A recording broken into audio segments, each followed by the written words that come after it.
Fala, galerinha, estamos de volta aí, né?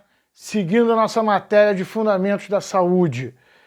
Só para dar uma recapitulada aí, vimos aqui toda a estrutura do Estado, o que é o Estado, como funciona, né, num sistema democrático, a responsabilidade do Estado em fazer saúde. Aí entramos, vimos aqui o que era a saúde como estado físico do organismo, a saúde como a área de conhecimento humano, da ciência, né? Vimos aqui os modelos de saúde que existem e na última aula nós vimos aqui a história da saúde, desde a antiguidade clássica, né? Surgimento das civilizações e aquela coisa toda, com Hipócrates de Cós, até chegar à medicina contemporânea, até chegarmos a Florence, a Pasteur. Deixei um exercício para vocês da apostila, no qual a gente vai estar corrigindo nesse vídeo hoje aqui. Tranquilo até aí, gente? Beleza? Fomos? Então, o que acontece agora? Agora a gente vai ver a história da saúde no Brasil. E aí, galera, beleza? Vamos lá? Agora a gente vai ver saúde no Brasil. Vamos ver como evoluiu, qual é a história e como evoluiu a saúde no Brasil, a área de saúde no Brasil. Nós dividimos essa história da saúde no Brasil em três grandes períodos. O primeiro período colonial, de 1500 até 1808, com a chegada da família real portuguesa. De 1808 até 1889, com a proclamação da República, a saúde do Império. A gente vai ver as características aí desse período. E de 1889, da proclamação da República para frente, até os dias de hoje, a saúde no Brasil, República. Vamos estar dando uma olhada aí nesses três períodos aí, as principais características desses três períodos. A primeira coisa, antes de começar a falar sobre esses períodos, eu quero falar que dentro desses três períodos aí, vão se manifestar modelos de saúde, que são três modelos de saúde que são importantes que a gente compreenda que eles estão aparecendo aí. O primeiro modelo de saúde é um modelo que a gente fala que é um modelo filantrópico e religioso, ou seja, filantrópico e religioso, filantropia, amigo do saber, aquela ideia, a gente vai ver isso aqui depois, mais para frente, na próxima aula, eu vou estar discutindo sobre filantropia. Ou seja, aquela ideia de ajudar o próximo, uma ajuda humanitária. Então você tinha uma saúde humanitária, fosse ela religiosa, que a gente fala, filantrópica e religiosa, seja ela uma filantropia, uma ajuda humanitária feita pela Igreja Católica, ou feita por leigos mesmo, ou seja, não religiosos, né, humanitários, querendo ajudar a galera. Então você tem um tipo de saúde que ela era filantrópica e religiosa também. Tá? Você tem do outro lado uma saúde popular, que é aquela coisa da crendice popular, que a gente vai estar discutindo daqui a pouco aqui e vendo que muita coisa tem um fundo real, outras não, mas a população se utilizava dessa saúde, que a gente chama aí de saúde popular, desse serviço. Você tinha um outro modelo, um outro viés aí de saúde, que era a curativa privativa. Primeiro, curativa privativa, para você entender, ela não se preocupava com, como a gente falou aqui, não era biopsicossocial, ela não tinha aquela visão sanitária do espaço, ela era aquela saúde biomédica que a gente falou, aquela coisa de pega o cara tá doente e trata ele. E privativa porque era o médico que ia na casa do indivíduo tratar ele. Você tem esses dois modelos aí, e o militar, que era a saúde, os médicos que tratavam os militares.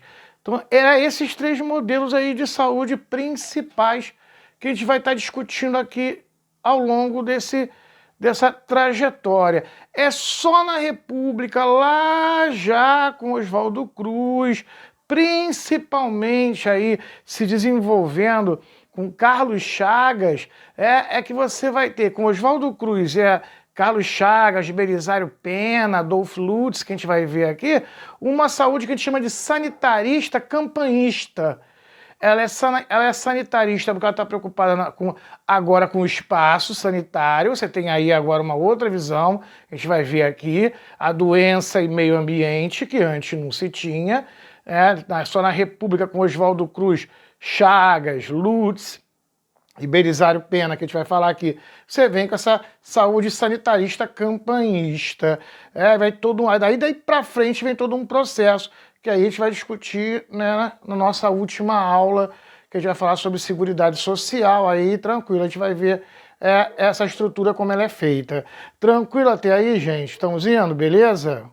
Vamos lá então, galera. Beleza, já entendido sobre, na verdade, os 4 modelos, aí eu falei 3, os 3 primeiros eles vão até a República, e na República que vai surgir aí o 4º, é importante, como eu falei aqui, senão parece que tem 3, o André fala 4, né? São 3 aí que vão seguindo até chegar à República no 4º.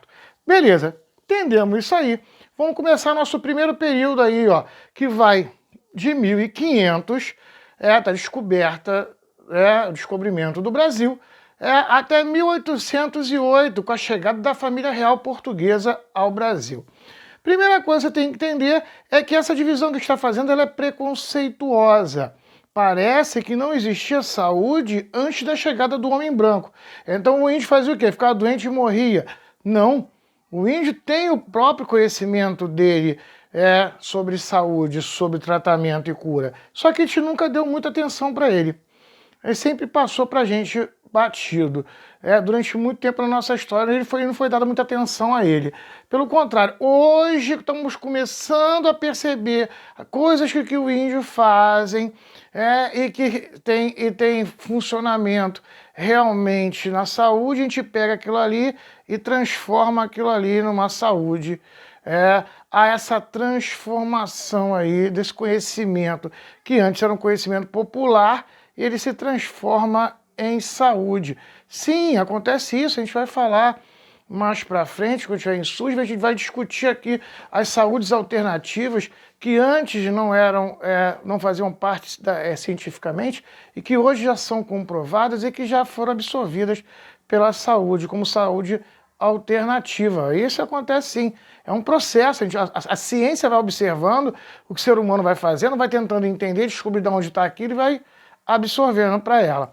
Então, compreendendo isso, vamos lá, de 1500 até 1808. Tem várias novelas, séries, estou falando sobre o Brasil colonial, e tem Sim Amor, Samuralha, Escravizaura, Chica da Silva, vai aí uma série aí de novelas e minisséries que falam sobre o período colonial. Vou dar um exemplo aqui pra gente que é básico. A sinhazinha tá lá na fazenda doente, passando mal, triste.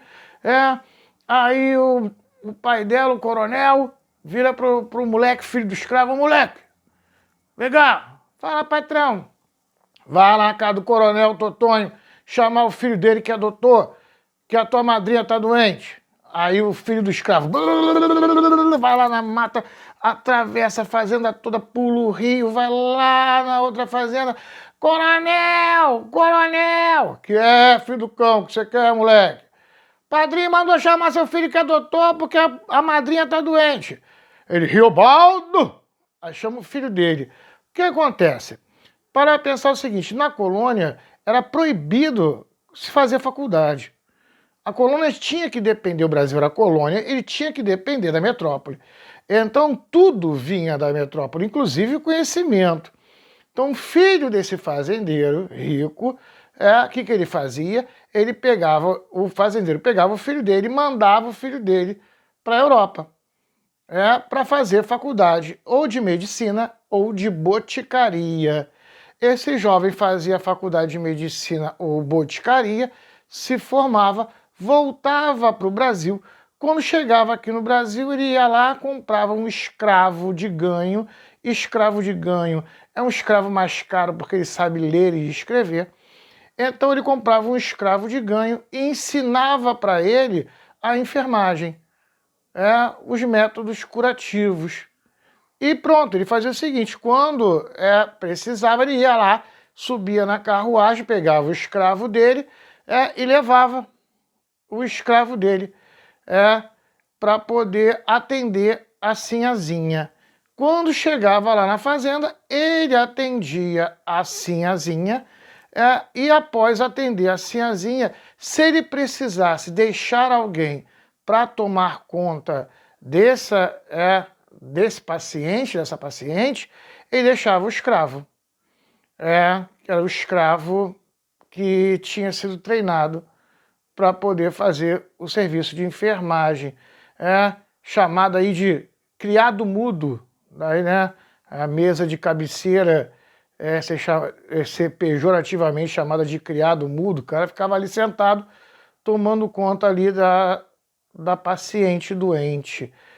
Daí hoje não se usar mais esse termo, esse negócio de criado mudo, porque é pejorativo para os negros.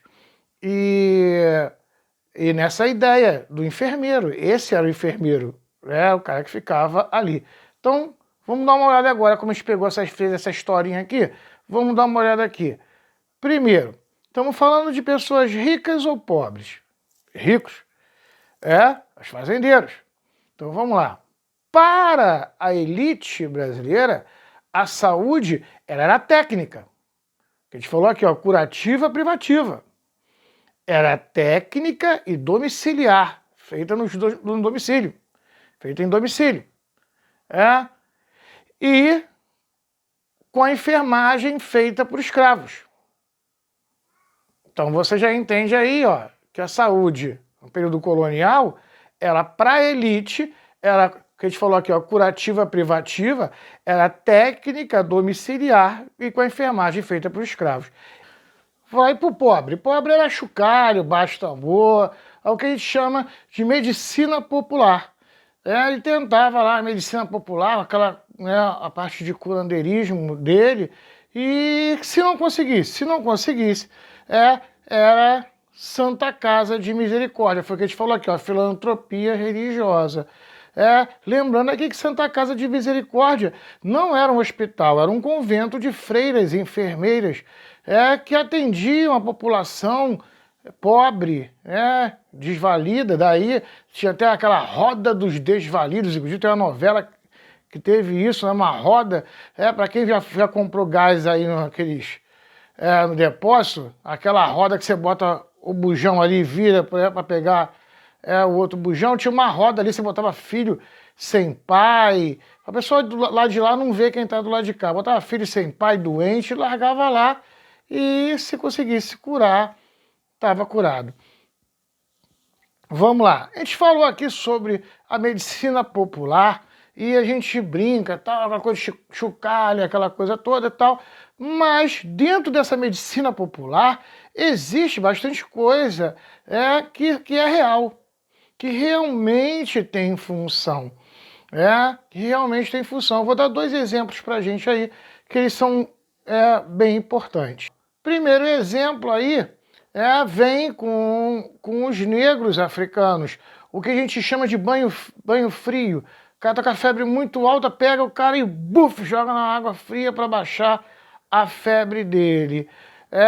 Isso aí o europeu não conhecia, isso veio com os africanos.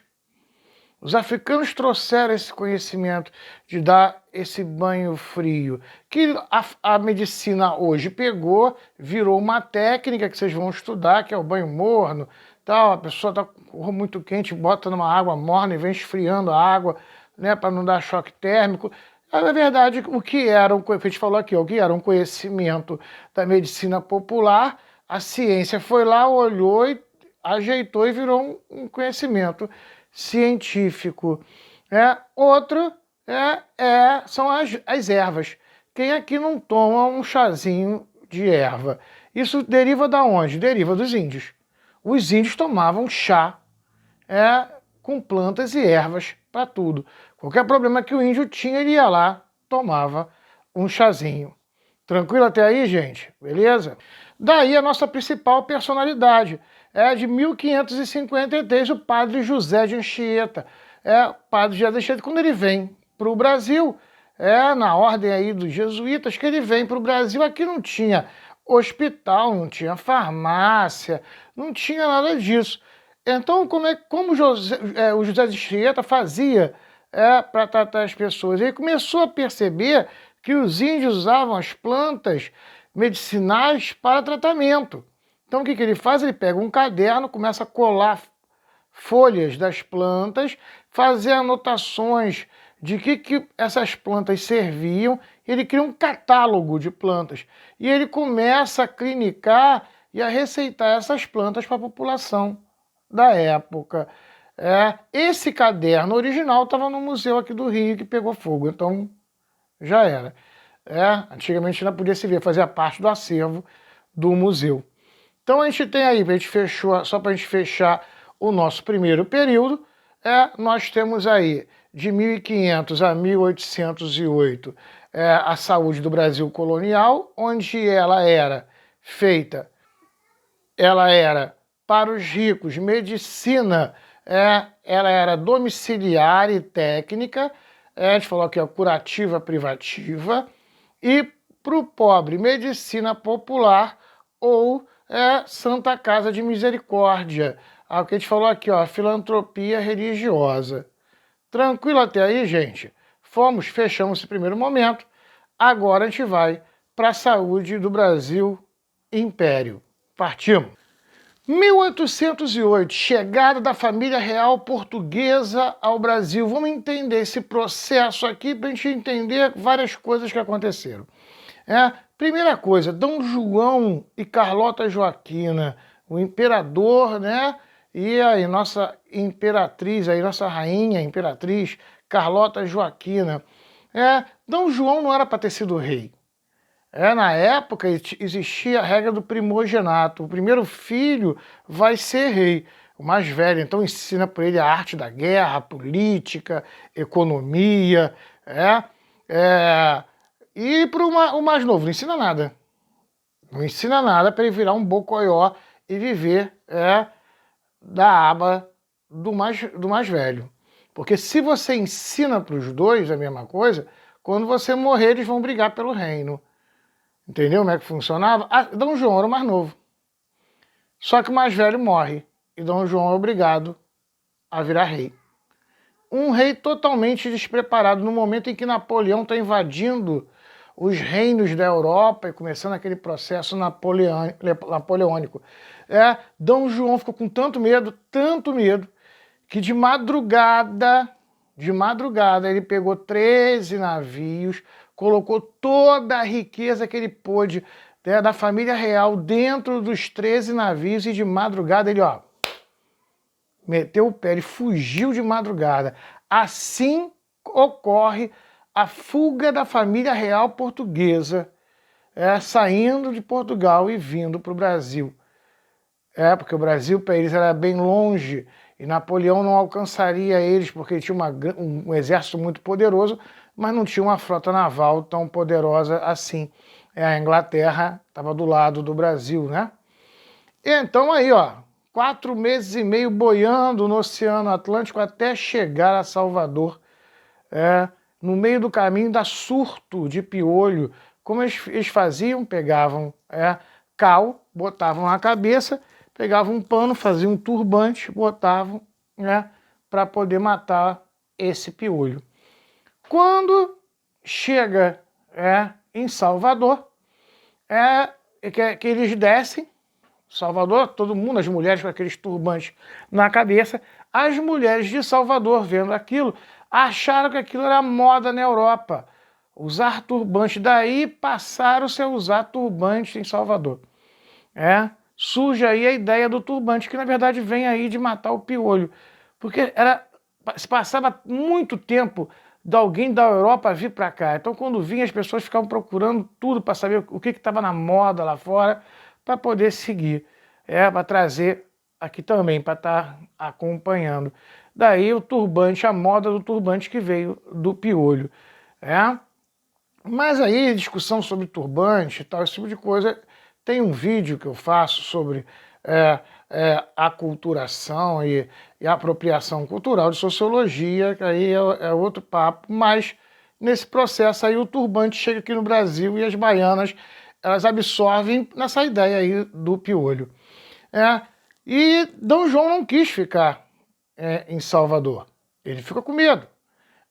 Ele fica com medo e vem para o Rio de Janeiro. Não só medo também, porque Salvador é mais próximo da Europa, mas também porque a descoberta do ouro em Minas Gerais, a saída do ouro era pelo Rio de Janeiro. Então o Rio de Janeiro é um ponto estratégico.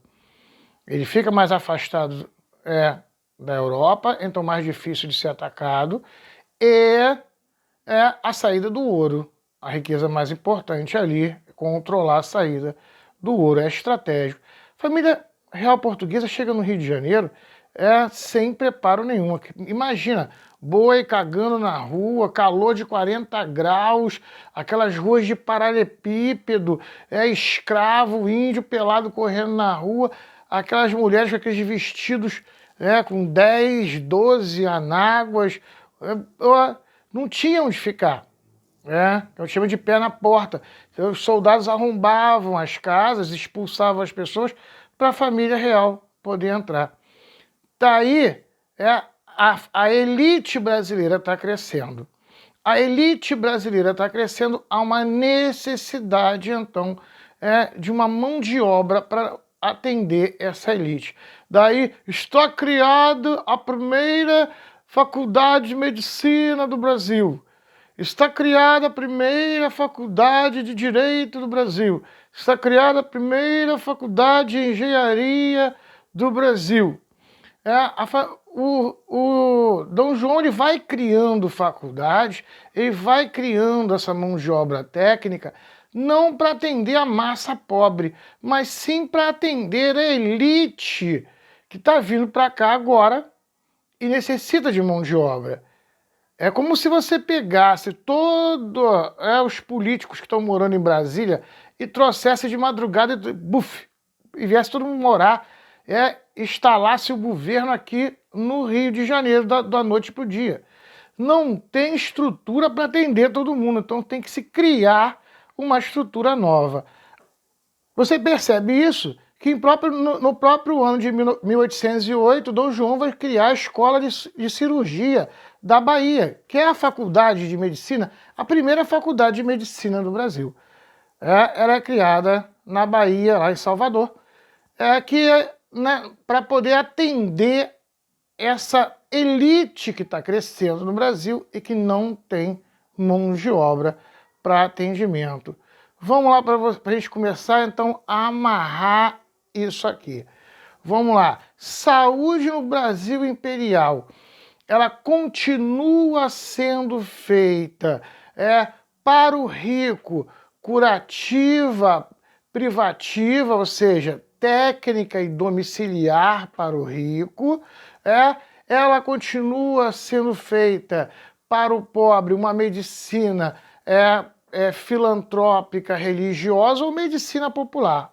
Foi o que a gente falou, medicina popular ou Santa Casa de Misericórdia. Só que surge então aí um aumento da mão de obra técnica no Brasil com o surgimento da primeira faculdade de medicina do Brasil, que a gente falou aqui em Salvador, e em 1832, quando surge aqui a Faculdade de Medicina no Rio de Janeiro, dentro da faculdade você tem um curso de parteira.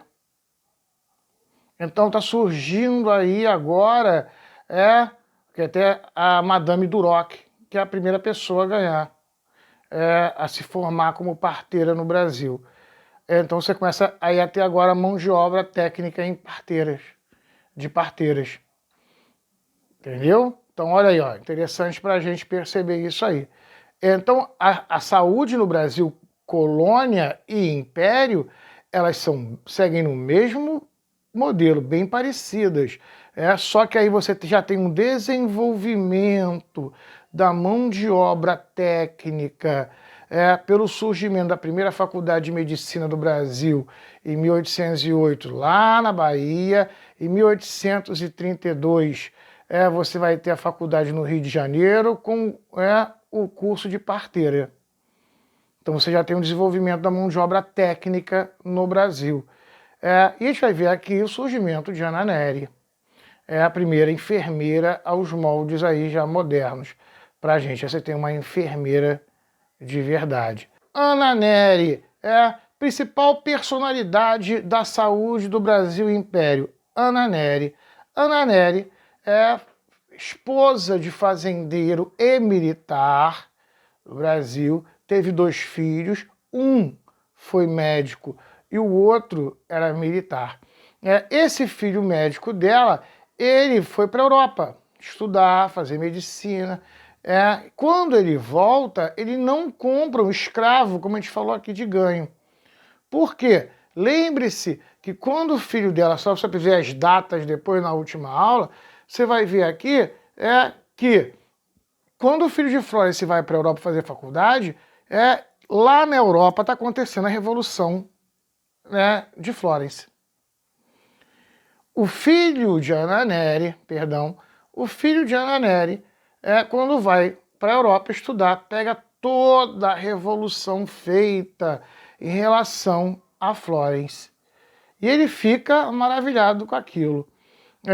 A mãe fica viúva. Quando ele volta para o Brasil, o que ele faz? Ele, em vez de comprar um escravo de ganho, ele ensina a mãe todo o conhecimento sobre enfermagem que ele viu lá da Florence. Então, na verdade, a Ana Nery, ela vem nesse rebote aí do conhecimento da Florence. Isso é muito interessante a gente entender isso. Aí, as duas têm uma história bem parecida em relação a isso. O Brasil vai entrar na Guerra do Paraguai, que é uma guerra feita entre Brasil, Argentina e Uruguai contra o Paraguai. 3 países contra 1. E quase perderam a guerra. E os filhos de Ana Nery vão para a guerra.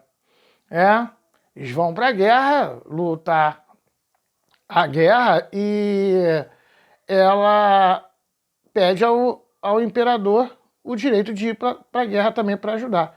Aí ela vai. Aí bem parecido com a história de Florence. Uma mulher trabalhando numa profissão que denegria a imagem da mulher. Para pensar, enquanto na Europa Florence fazia a enfermagem, que era coisa de prostitutas e mendigos, aqui no Brasil, coisa de escravo. Uma senhora de família, viúva de militar, fazendo serviço de escravo, entendeu? A visão que se tinha. Então, a Ana Nery, ela vai para dentro da guerra, ela vai sofrer preconceitos, vai começar a instalar todo um processo de higiene dentro dos quartéis para melhorar. O Brasil dá-lhe uma virada na guerra e ganha a guerra. Quando ela volta, ela vai ter todas as homenagens, inclusive ela vai ganhar uma pensão do imperador, na qual ela vai criar órfãos que ela pegou da guerra para criar. E é interessante a gente perceber aí a importância das duas. Então, é claro que aí na sua equivalência, a Ana Nery ela é muito importante porque ela traz esse conhecimento. Esse conhecimento que é produzido pela Florence lá fora chega no Brasil, de fato, com a Ana Nery. A Ana Nery que vem trazer essa estrutura de higiene. Gente, eu estou fechando agora aqui com vocês o último trabalho para a gente fechar aqui os 2 pontos. Nós vamos ter mais uma aula vamos ter agora mais uma aula para fechar. Lembra que a gente falou aqui, são 4 aulas e uma prova, mais ou menos, né? Que eu falei assim, mais ou menos 4 aulas, 4 ou 5 aulas e uma prova, 4 ou 5 aulas, uma prova. Está fechando, a gente vai ter mais uma aula agora. e depois na outra semana, semana que vem a gente tem mais uma aula, fecha esse primeiro conteúdo, aí na outra semana já é a prova. Lembra que a gente falou da nossa primeira prova? A prova vale 8 e nós temos 2 pontos de trabalho. Eu já tinha passado 3 trabalhos para vocês. Fizemos aí o trabalho do Pirula, valendo aí meio ponto. Vimos o trabalho do Cico sobre a saúde pública no mundo, valendo aí mais meio ponto. E eu pedi que fizesse uma análise sobre a Declaração Universal dos Direitos Humanos, escolhesse 2 artigos e fizesse um trabalho, aí também valendo mais meio ponto. Então aí já tem 1,5 ponto. Agora a gente vai fechar o último ponto aí. Eu vou estar deixando para vocês aí, lá na nossa plataforma, um link de uma minissérie, tá no YouTube, de uma minissérie da Globo chamada Brava Gente. Ela possui mais ou menos a faixa de 30 minutos, não é muito longo não. É um documentário, eles fizeram a minissérie sobre várias grandes personalidades do Brasil. E um desses episódios é o episódio sobre Ana Nery. Ótimo, fantástico, é muito maneiro. A gente vai assistir, você vai lá, assiste meia horinha, 35 minutos mais ou menos, você assiste, vai produzir um texto falando sobre a história de Ana Nery, fecha aí os 4 pontos. Fechamos os 4 pontos aí, a gente já tem nossos 2 pontinhos, da prova vem valendo 8. Fundamental fazer os trabalhos. Vamos produzir o trabalho, é legal, você já garante o seu ponto, fica tranquilo para ir para a prova. Fomos até aí, galera? Fechamos então aí, só para a gente dar uma recapitulada nisso tudo aí. Fechar aí a história da saúde do Império.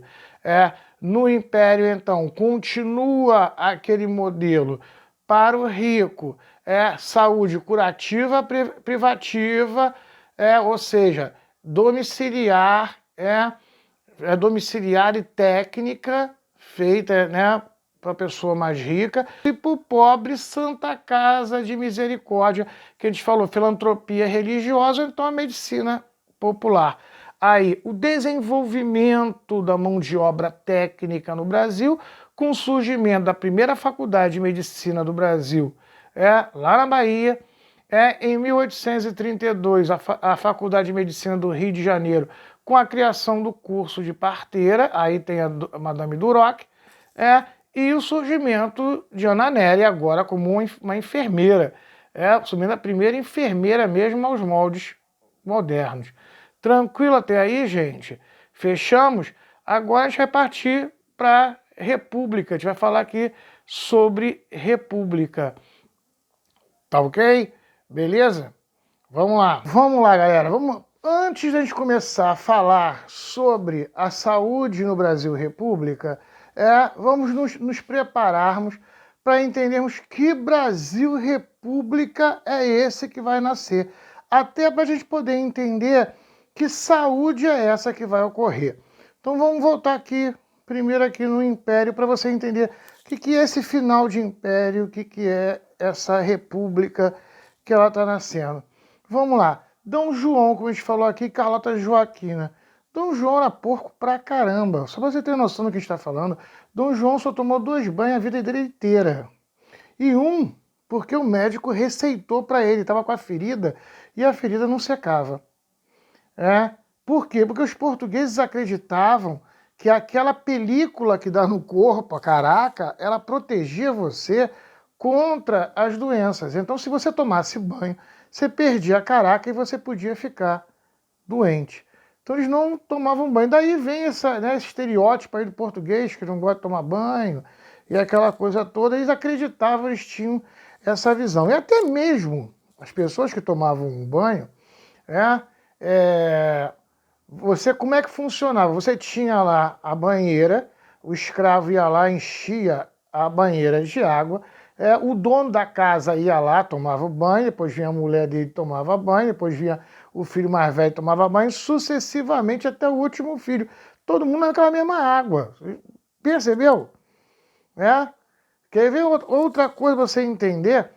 Se você for no Palácio Imperial em Petrópolis, você vai procurar um banheiro. Não tinha banheiro. As pessoas faziam as suas necessidades nas comadres. E aqui no Rio de Janeiro, cidade do Rio de Janeiro, pegava-se e jogava na rua.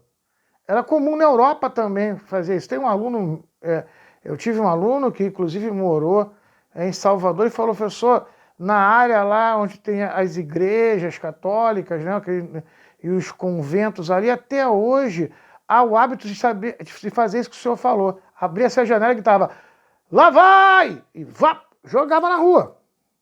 Tudo que você fazia ali no pinico, ali naquela comadre lá, você jogava na rua, gritava para não estar alguém passando e jogava. A ideia era, quando bater a chuva, buf, leva aquilo tudo. Se não chovesse, fedor era monstruoso. A cidade do Rio de Janeiro fedia. Inúmeros os textos da época que relatam o mau cheiro da cidade do Rio de Janeiro. Só para você ter uma ideia do que a gente está falando, a cidade aqui de Paraty, a cidade antiga, ela é inclinada para o mar. Tanto que tem placas lá avisando que você não pode estacionar carro ali na cidade antiga. Por quê? Porque quando a maré sobe, a água entra pela rua e pega o lixo e leva. Assim que era feita a limpeza das ruas. Olha a falta de higiene. Só para você ter uma noção. Carlota Joaquina, e ela que foi casada com Dom João, ela teve 8 filhos. Aí você fala, caraca, ela casou com um cara porco, teve 8 filhos. Gente, casamento era diferente do que a gente tem hoje. Era um contrato entre a princesa da Espanha e o futuro rei de Portugal. Era um contrato familiar. E tanto que eles não moravam nem na mesma casa. Carlota Joaquina dizia para João, para Dom João, João, 2 filhos são seus, o resto é da vida. A visão era essa. Que se tinha. Então, Carlota Joaquina, ela queria ter os seus amantes, ter sua vida secreta. E Dom João não se preocupava nem muito com esse tipo de coisa, não.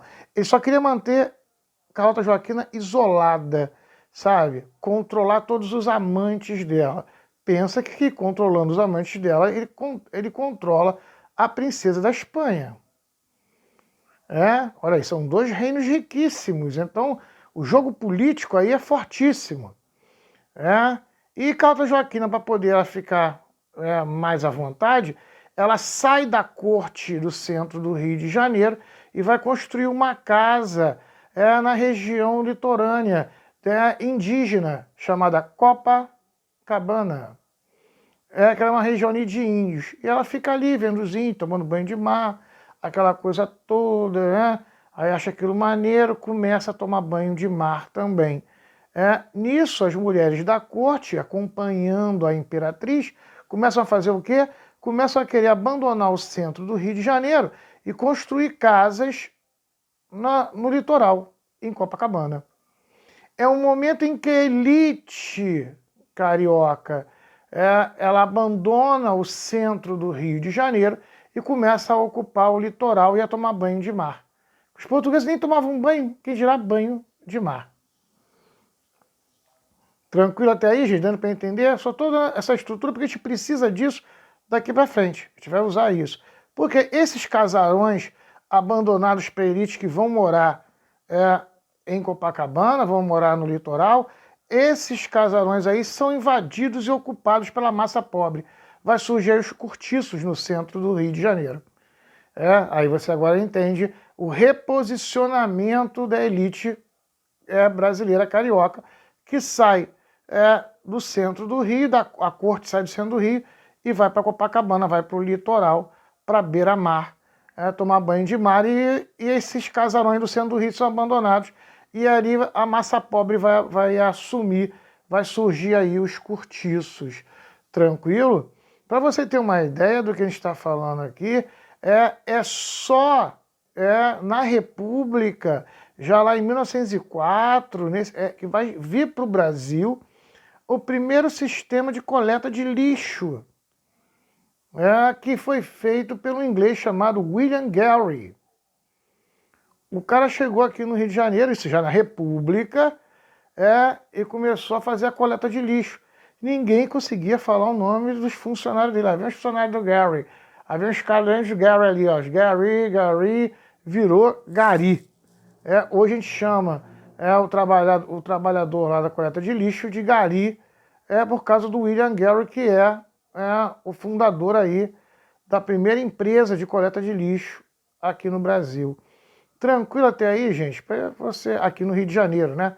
Para você poder entender esse processo, eu estou amarrando aqui para a gente chegar nesse processo aí da República. Que república é essa que vai nascer em 1889? Não é coincidência que um ano antes acontece a libertação dos escravos. A libertação dos escravos está ligada diretamente com a proclamação da República. Ela vai levar a proclamação da República. Por quê, André? Porque os fazendeiros não queriam mais os escravos, porque os escravos davam prejuízo. Pô, André, escravo dava prejuízo? Dava prejuízo. O escravo era o preço de um carro zero popular hoje. Hoje, agora, aqui mais ou menos uns 30 e poucos mil reais. Eu não sei quando é que você vai ver esse vídeo aí, mas você vendo agora, amanhã, ou então esses dias aí, está na faixa de uns 30 e poucos. Não sabe como é que está a inflação aí do nosso país. Mas você tira pelo um bem, que é um carro zero popular. Aí uma fazenda de médio porte, sem escravos, ou seja, sem carro zero na garagem. Você tem que pegar essa grana toda, dar pro traficante de escravo, que ele vai lá na África, pega esses 100 negros, coloca ele no navio, traz 4 meses e meio boiando até aqui no Brasil, nas piores condições possíveis. Chegou aqui, morreu 3. Ele te entrega os 97, joga os 3 corpos na tua frente e fala, prejuízo é teu. Você já começou perdendo 3 carros zero. Aí você vai pegar os teus escravos, leva ele para tua fazenda, tem que contratar um médico, lembra aí, curativa privativa, para poder olhar todos os seus escravos, dar remédio para todo mundo, porque você gastou um dinheiro neles, constrói uma senzala, bota todo mundo preso, tem que contratar feitor 24 horas para tomar conta do cara, que está ali para trabalhar, que senão ele foge. Aí foge, fugiu 3 escravos, contrata um capitão do mato para ir lá na mata, buscar o cara, traz ele, amarra no tronco e dá chicotada nele, mas não mata, porque se matar eu perco um carro zero. Depois eu pego toda essa galera, vou lá, boto ele para plantar o café e guardo todo mundo, fico alimentando essa gente até o café ficar no ponto para eu pegar esse escravo, botar ele para colher, moer e sacar e vender esse café. Não é mais fácil eu pegar um salário mínimo, eu nem sei quanto é que está o salário mínimo, e sem lei trabalhista hoje, sem direito trabalhista hoje, quase nenhum, e dá para o cara e falar, meu irmão, se vira empreendedor para você sobreviver, não é? Que agora nem vínculo trabalhista eu tenho com você. Trabalho livre é muito mais barato que o escravo. E se você não vier trabalhar amanhã, tem uma fila de desempregado querendo o teu lugar. Os fazendeiros falam, ótimo, esse é o modelo do futuro.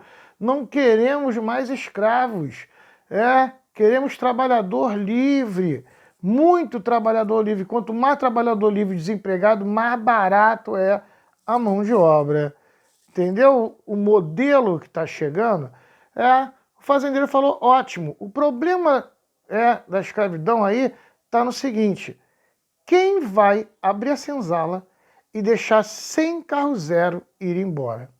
Aí era o problema.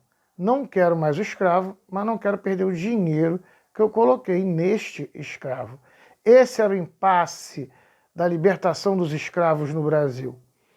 Até que se pressionou a princesa Isabel para assinar a Lei Áurea, que não é uma lei de libertação dos escravos, é uma lei de compra dos escravos. O governo brasileiro, o Estado, pegaria dinheiro público e compraria todos os escravos do Brasil e os libertaria.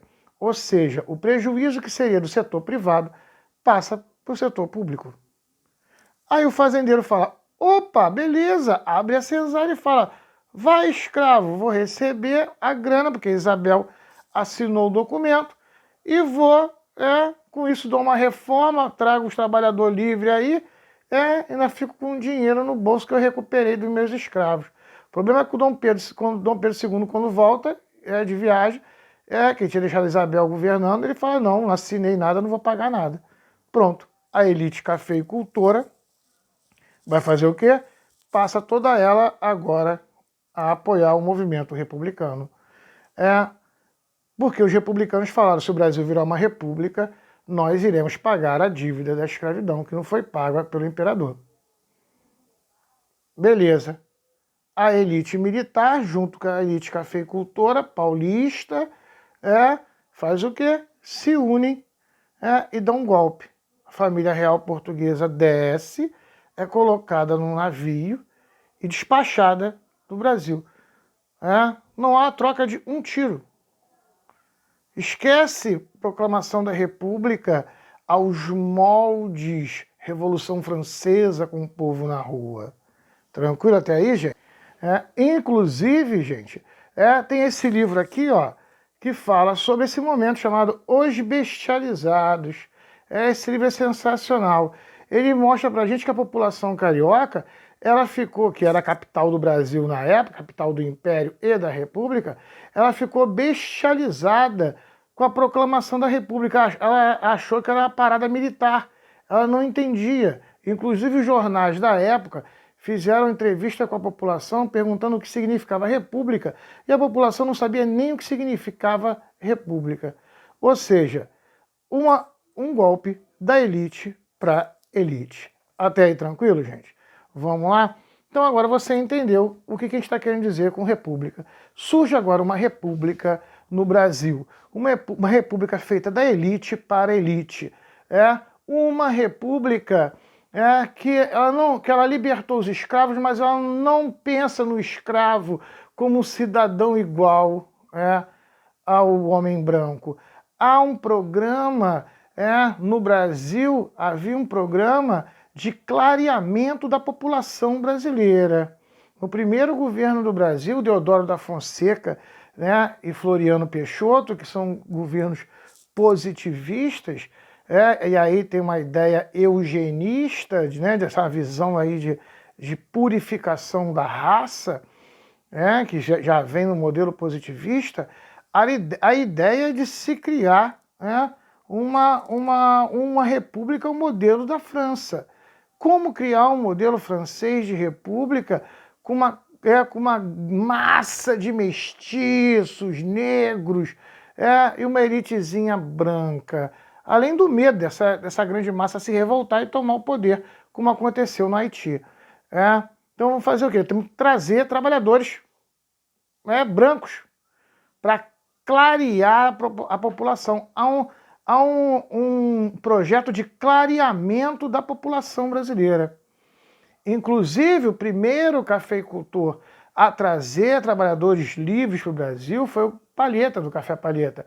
Ele trouxe japoneses, orientais, chineses, que vieram, que foi dar lá naquele bairro da Liberdade, em São Paulo, e o Senado ele veta a vinda de orientais para o Brasil.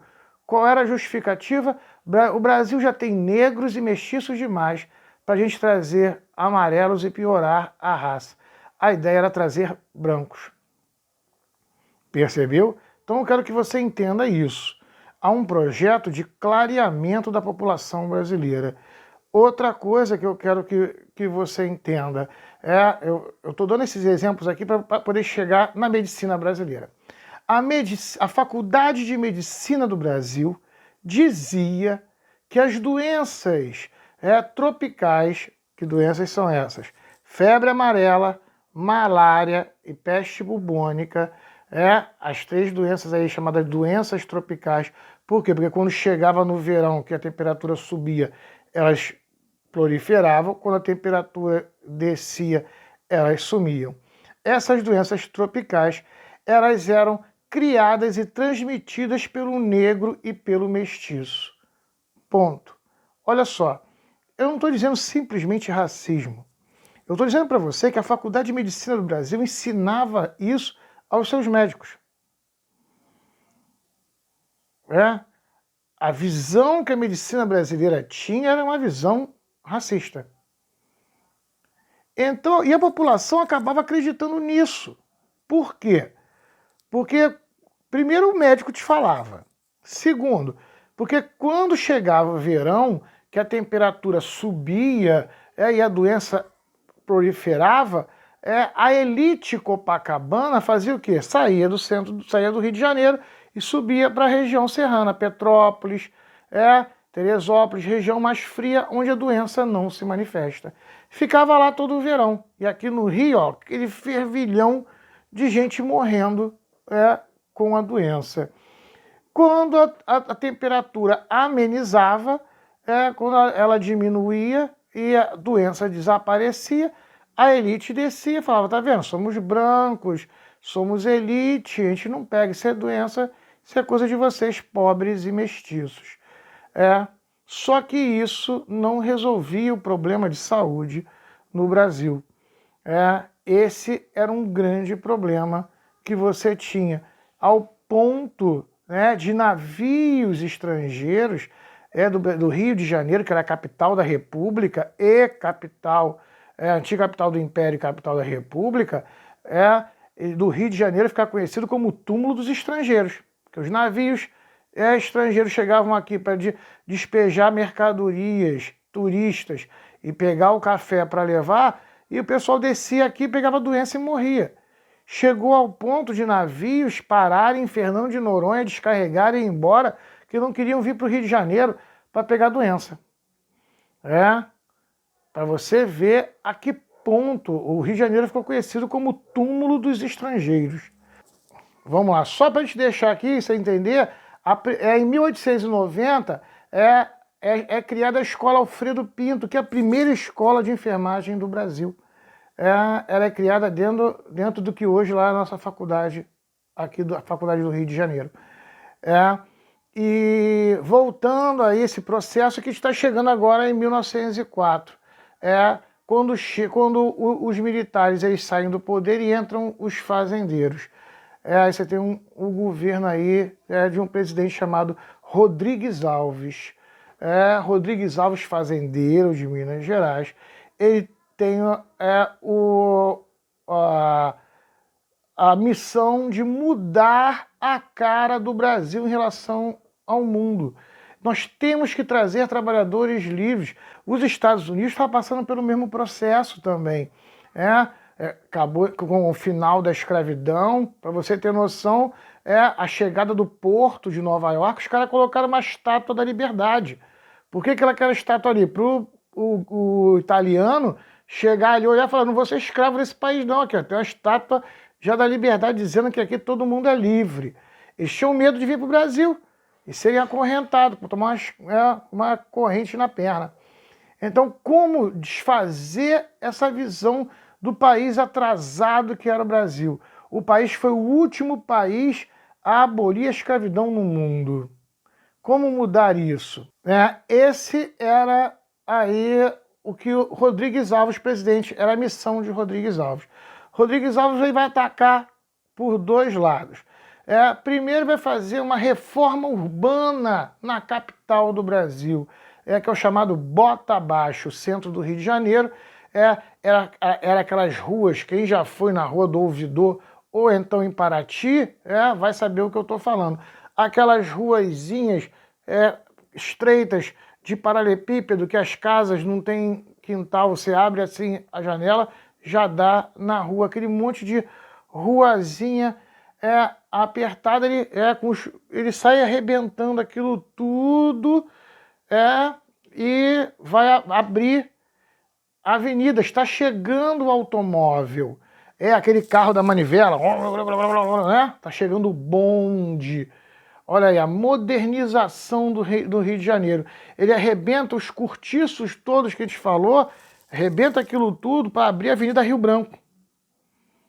Avenida Rio Branco, para passar o bonde, para passar o automóvel.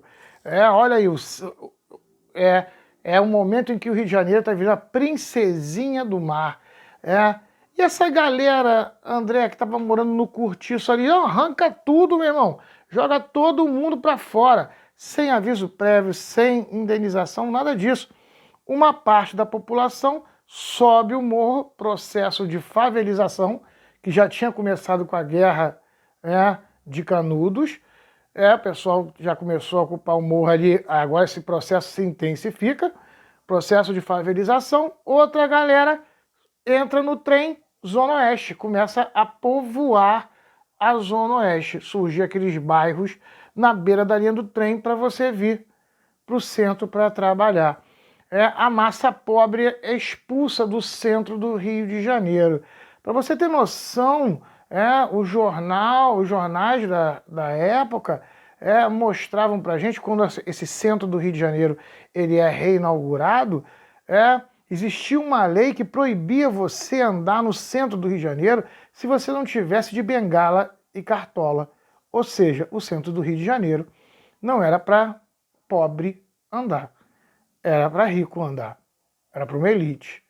Então é um processo de higienização do centro do Rio de Janeiro e litoral, que até hoje, você ainda tem essa estrutura em que o Rio de Janeiro, centro do Rio e a zona litorânea é uma área de uma elite branca, acesso para uma elite, na sua grande maioria, branca, e pega a massa mestiça, negra e pobre e coloca para as áreas não visíveis da cidade. A gente teve a Olimpíada aí, se discutiu muito isso, Por que Vila Olímpica na Barra e Lixão em Santa Cruz? Por que não o contrário?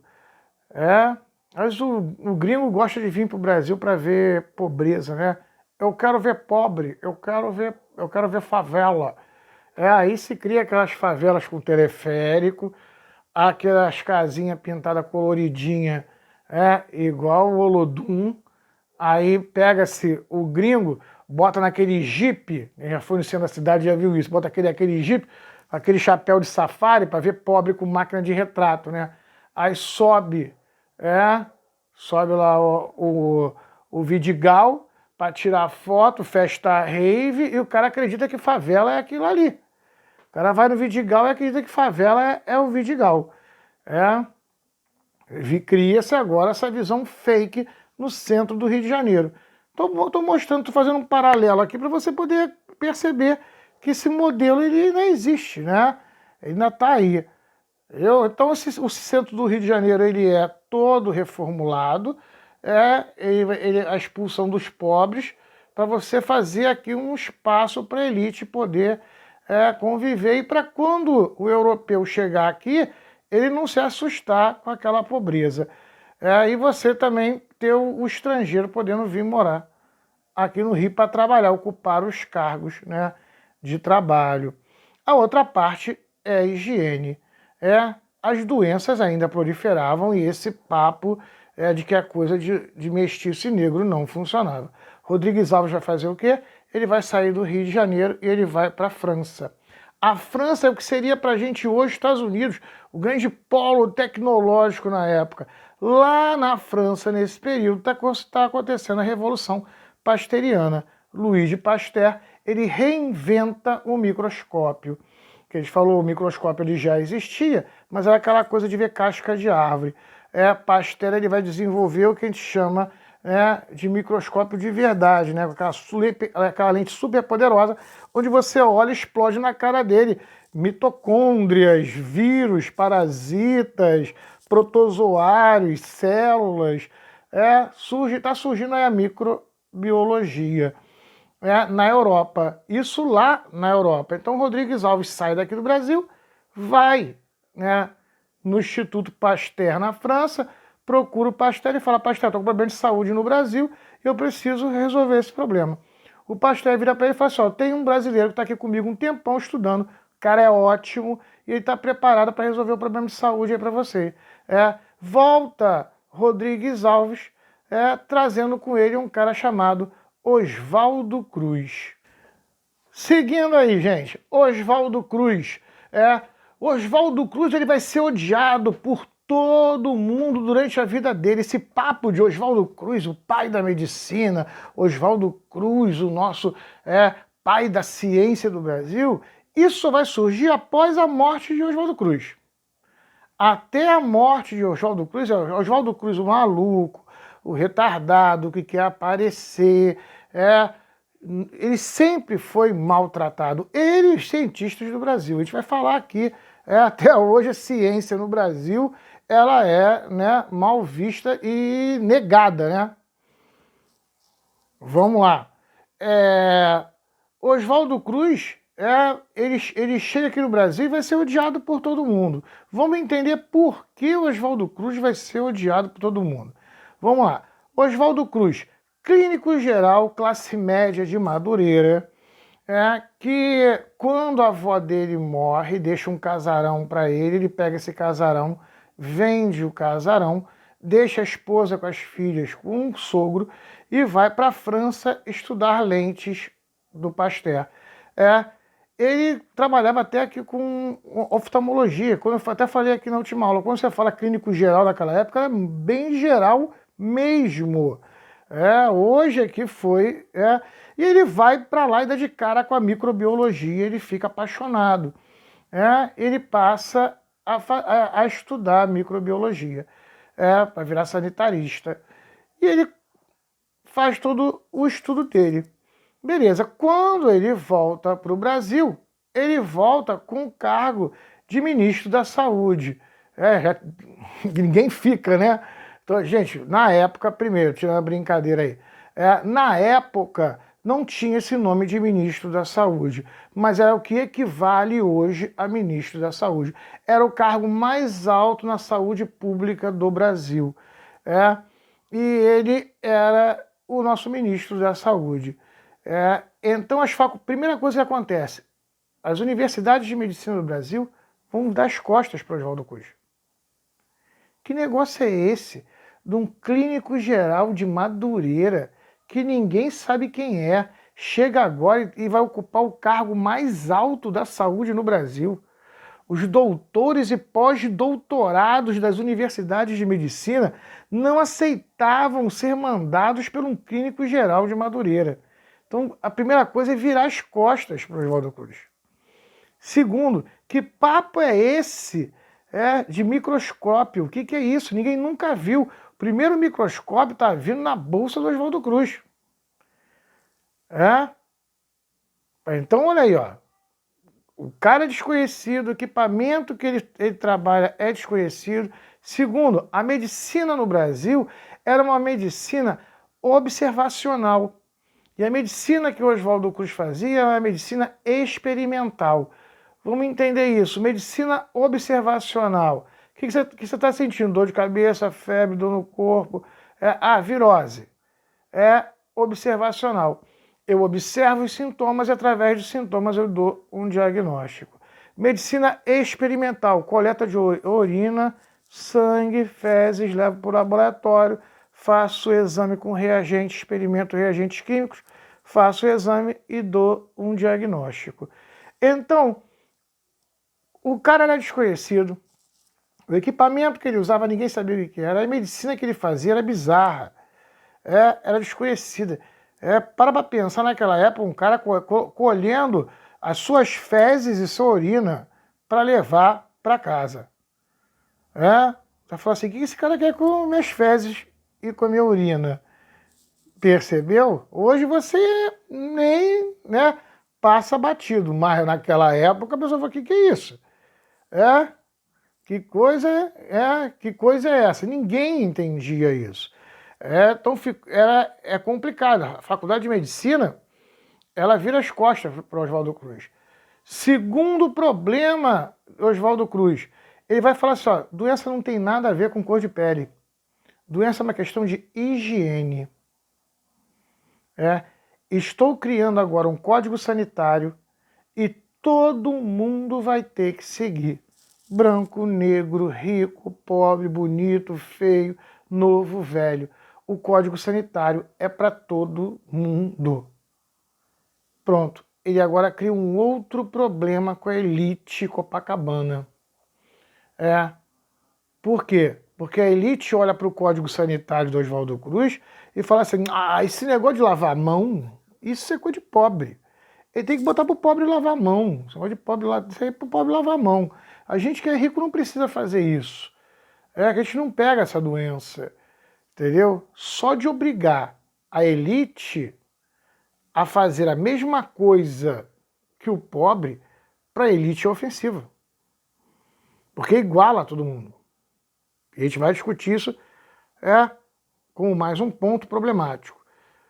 Então, olha aí, a elite vira as costas para o Oswaldo Cruz porque ele quer obrigar a elite a fazer a mesma coisa que a classe pobre faz. E terceiro problema, esse discurso do Oswaldo Cruz acaba virando um discurso político, sem nada a ver com ele. Por quê? Porque as pessoas começam a falar assim, pô, vem cá, mas olha só, se a doença pega em todo mundo e todo mundo tem que fazer a mesma coisa, por que só o branco pode fazer concurso público e o negro não pode? Por que existem cargos para branco e cargos para negros? E mestiços? Percebeu? Então o discurso de Oswaldo Cruz acaba sendo utilizado para bandeiras de lutas trabalhistas. E ele nem tinha nada a ver com isso. Pronto, olha Oswaldo Cruz no fervo do negócio. O Código Sanitário de Oswaldo Cruz, conhecido como Código das Torturas. O que tinha nesse Código das Torturas? Primeiro, dizia o seguinte, todo local que vende alimento, ele tem que primeiro cobrir o alimento não pode ficar exposto, porque ficava exposto, e tem que ter um lavabo, ou seja, uma pia com sabonete para você lavar a mão. Qual a relação entre lavar as mãos, comer e ficar doente? As pessoas não entendiam isso. Aí o Oswaldo Cruz dizia, gente, existem serizinhos que o seu olho não vê, que eles estão na sua mão, eles entram na comida, aí você come e fica doente. Aí ele fala, você tá chapado. Você tá aí, ó, muito doidão. Tá vendo gnomo. Falar de serizinhos que os olhos não podem ver entrando na comida é coisa de hippie doidão. Oswaldo Cruz era piada com seres imaginários que ele falava que traziam as doenças. Para você perceber a visão que a população tinha sobre isso. E ele vai criar a lei dos carros. O que é a lei dos carros que vai gerar uma confusão no Rio de Janeiro assim monstruosa? As pessoas tinham um hábito de escarrar até no chão de casa. Porque muitos mascavam o tabaco, né? Lembra do filme de cowboy, o cara aí cospe aquele negócio, né? No chão. As pessoas cuspiam no chão, dentro de casa mesmo. Tá ali mastigando, vou assoar o nariz. No chão mesmo, dentro de casa. Aí você passa descalço, pisa naquilo, outro pisa naquilo, outro pisa, vai contaminando todo mundo. Aí o Oswaldo Cruz vai criar a lei proibindo se escarrar no chão, até da sua própria casa. Isso vai criar tanto problema que o Senado vai discutir a constitucionalidade da lei do escarro, já que o cidadão brasileiro é livre para escarrar no chão da sua própria casa. Isso virou uma confusão danada. Se você for para a roça, pessoal aí mais velho, que tem um vovó bem das antigas, que ainda masca tabaco, você pegar alguém assim de roça, que ainda masca tabaco, você vai ver que na casa, geralmente em filme, você vê isso. O cachorro, o cara coroa sentado na cadeira de balanço, com a espingarda do lado, aquele cachorro sentado, ele mascando tabaco, aí tem uma panela velha que ele cospe na panela, porque ele não pode mais escarrar no chão. Aí ele escarra dentro da panela. Entendeu? Essa figura aí, até em desenho animado, né, você ainda tem aí. É por causa da lei do escarro, a proibição de se escarrar dentro de casa. Oswaldo Cruz, você percebeu aí a confusão que o Oswaldo Cruz ele está gerando. Vamos lá. Primeira doença que o Oswaldo Cruz vai combater é a peste bubônica, a doença transmitida pelo rato, hoje chama de febre, a febre do rato, né? Essa doença é transmitida ou pela urina, fezes do rato, ou pelo contato com a pulga do rato contaminado, morde você e você fica doente. Oswaldo Cruz descobre isso em laboratório e vai para jornais falar sobre isso. Ele vira piada. O apelido dele é O Gato, porque ele caçava ratos. Ele fala, pô, que coisa de maluco, esse cara quer dizer que a doença vem do rato. Ele vai criar um cargo de comprador de rato da prefeitura. Era um funcionário que saía com a carroça, com a gaiola, comprando ratos da população. Com isso ele fazia com que a própria população caçasse os ratos e com isso diminuísse a população de ratos. Diminuindo a população de ratos, diminui a doença. Por mais que tenha tido fraudes e tiveram, né, dos malandrões criando rato para vender para a prefeitura, a grande massa da população começou a caçar rato e vender rato para a prefeitura, diminuindo a população de ratos na cidade. Com isso diminuiu a doença em 70%. Mesmo assim, os jornais diziam que era pura coincidência o que o Oswaldo Cruz estava fazendo com a diminuição de casos no Rio de Janeiro. Não davam crédito àquilo que ele estava fazendo. Tranquilo até aí, gente? Beleza? O maior problema de Oswaldo Cruz vai ser com a febre amarela, doença transmitida pelo mosquito que a gente já conhece, o Aedes aegypti. Ele transmite, na picada do mosquito, transmite a doença. Oswaldo Cruz, em laboratório, descobre isso, vai explicar isso para a população, nos jornais, todo mundo ri da cara de Oswaldo Cruz. Fala, tá maluco, agora é mosquito? Tem figura do Oswaldo Cruz com um mata-mosca gigante, para matar mosquitos. Virou piada nacional, Oswaldo Cruz, por causa da caça dos mosquitos. Ele vai criar um órgão público chamado SUCAM, que era responsável pela profilaxia da febre amarela. Como isso era feito? Se alguém na sua família tivesse febre amarela, você ligava aquele telefone, alô?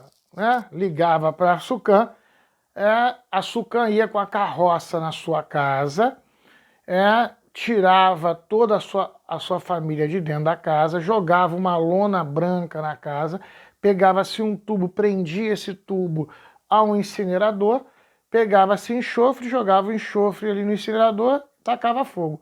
A fumaça do enxofre entrava dentro do tubo, empesteava a sua casa, matava todos os mosquitos, depois se tirava a lona, pegava um copo de petróleo e jogava na caixa d'água. O petróleo é mais leve, com isso fica na superfície, a larva não consegue respirar, assim ele fazia a profilaxia da febre amarela. Pensa o seguinte, pensa que as coisas estão acontecendo junto. De um lado, Oswaldo Cruz atacando a febre amarela, do outro lado, Pereira Passos destruindo a cidade, reformando a cidade, construindo Avenida Rio Branco. Essa coisa toda está acontecendo simultaneamente, os dois estão fazendo ao mesmo tempo. Então imagina você morando num cortiço, você acorda de manhã, olha para um lado, a casa do teu vizinho sumiu porque o Pereira Passos arrancou para fazer a Rio Branco. Do outro lado, a casa do outro vizinho está com uma lona saindo fumaça de enxofre. Tu fala, tô matando os pobres, eu sou o próximo. Eu tô ferrado. Aí você pensa assim, não, pô, mas cortiço, eu vi na novela, era tranquilo, era mole a vida no cortiço. Nada disso. Cortiço era conhecido como cabeça de porco. casarão abandonado, onde em cada quarto morava uma família. Você fala moleza. Moleza não era. Quantos filhos teve tua avó? Naquela época era 10, 12, 13, 15. Tudo num quarto. Quarto só. E um banheiro para todo mundo. Ainda tinha o cara que criava gato, cachorro, galinha, macaco, porco. Aí chegava no final de semana, matava-se o porco, fazia o churrasco para todo mundo, pegava-se a cabeça do porco, que era naquele portão de seta, enfiava a cabeça do porco ali para mostrar para a vizinha do outro cortiço, a vizinha fofoqueira, já existia fofoqueira na época, para mostrar a vizinha fofoqueira do outro lado que aqui nesse cortiço todo mundo é unido. Criou o porco e comeu o porco junto. Só que aí escorre o sangue, barata, rato, mosca varejeira. Lembra que a gente falou da coleta do lixo? Lá do Gary? Olha aí, ó. A cidade proliferava em doenças. Oswaldo Cruz, com essa reforma e Pereira Passo, tudo, a população desespera. Fica todo mundo desesperado e vai para a rua. É o momento em que Oswaldo Cruz vai, para piorar a situação, Oswaldo Cruz, lendo um jornal de medicina, uma revista de medicina, ele descobre que tem um médico lá em Cuba que chegou à mesma conclusão que ele, que a doença também era transmitida pelo mosquito. E o cara foi além, o cara desenvolveu um remédio para imunizar as pessoas, uma vacina. Aí o Oswaldo Cruz fala, pô, eu não posso estar errado aqui, e o cara errado lá, a gente nunca cruzou as nossas informações. O que ele faz? Ele sai do Brasil e vai em Cuba pegar todo o trabalho do cara e traz para o Brasil. Só que aí que é o problema. A vacina dele, que ele está trazendo, não é aquela vacuna que a gente falou aqui, em que ela é subcutânea, ela é na pele. Está surgindo agora um novo tipo de vacina, aplicado no músculo. Então eu quero que você entenda o seguinte, a vacina era nova, não tinha sido bem testada, e o método de aplicar era totalmente desconhecido no músculo, em ombros e nádegas, nas partes, nos músculos no ombro ou nas nádegas. Diz a lenda que quando Oswaldo Cruz chegou aqui no Brasil com a vacina, que ele vai produzir isso tudo em larga escala para criar uma lei de vacinação obrigatória. Diz a lenda que o Rodrigues Alves, o presidente na época, meio que deu para trás. Tá maluco? Você não testou nem isso aí direito. Vai querer aplicar em todo mundo e começar a matar. Aplica nos pobres primeiro. Se matar muito, a gente para. Disse a lenda, tá? Aí diz que o Oswaldo Cruz falou, não, ou aplica em todo mundo, ou não aplica em ninguém, porque senão a gente não vai ter o resultado efetivo. Aí diz justamente que essa ligação forte, essa confiança grande que o Rodrigues Alves depositava em Oswaldo Cruz, que deu a força para ele criar a lei de vacinação obrigatória. Todo mundo tinha que ser vacinado. Para você ter noção, você não conseguia receber seu salário sem a carteira de vacinação, você não comprava carne no açougue sem a carteira de vacinação e leite na padaria sem a carteira de vacinação. O Oswaldo Cruz ele cria um sistema tão forte, tão amarrado, que obrigava as pessoas a se vacinar. E a SUCAM, ela tinha poder de polícia. Se você não quisesse, eles arrombavam tua casa, te vacinavam, te prendiam. Você entender aí que era esse processo violento. Sacou? Ele vai criar a lei de vacinação obrigatória. Numa época em que a mulher não botava nem o cotovelo para fora, a roupa vinha até aqui. Pra você ter noção do que a gente está falando, revistas pornográficas da época, de 1904, mostravam ombros e joelho. Revista pornô da época mostrava ombro e joelho. Como fazer um cidadão de bem deixar a esposa e a família mostrar o ombro ou a nádega para o cara da SUCAM aplicar uma injeção. Ela era pornográfica. Certo. Então a elite militar lá, que a gente falou positivista, que tinha saído do governo para os cafeicultores, fazia oposição a eles, vê nesse momento, os jornais positivistas, vê um momento de tentar dar um golpe no governo dos fazendeiros. Então isso tudo com o Oswaldo Cruz fazendo saúde no país, sempre no Brasil, nessa política aí, saúde, nessa briga aí. Então o que vai acontecer? O jornal, o Escracho Carioca, vai sair com a seguinte manchete: o Cafajeste de Esmeralda e seus tarados. Cafajeste de Esmeralda, Oswaldo Cruz, porque quem era formado andava com anel de esmeralda. Tarados eram os caras da SUCAM. Eles querem adentrar na sua casa e bulinar suas esposas e filhas em partes íntimas que nos deixam até avexados, como ombros e nádegas. São verdadeiros despudorados. Querem matar as nossas crianças com ferros envenenados. Qualquer coisa que você faça, que um cidadão de bem faça contra isso, será lembrado pela República do Brasil. Pronto. Amassa a lei isso no jornal, vai pra rua, quebra tudo, quebra a loja, vira bonde, toma o centro do Rio de Janeiro, numa super revolta, que a única coisa que eles queriam era não ser vacinado. Durante uma semana, o centro do Rio de Janeiro é tomado pela massa pobre que não quer ser vacinada. Uma semana depois, o Exército Brasileiro vai para a rua, gentilmente espanca todo mundo e vacina a população na marra. A pergunta é, Oswaldo Cruz estava certo ou errado? A pessoa fala, pô, André, estava certo, mas por que tanta confusão? Falta de informação. Aí é uma falta de comunicação. Lembre-se, é que eu explico aí, ó, tá a frase aí, ó, ordem e progresso. O Estado mantendo a ordem numa ditadura forte e as empresas fazendo progresso. Olha o lema da República que nasceu. Eu não estou preocupado com a saúde do pobre. Eu estou preocupado em fazer uma higienização no centro do Rio. Então é goela abaixo. Entendeu?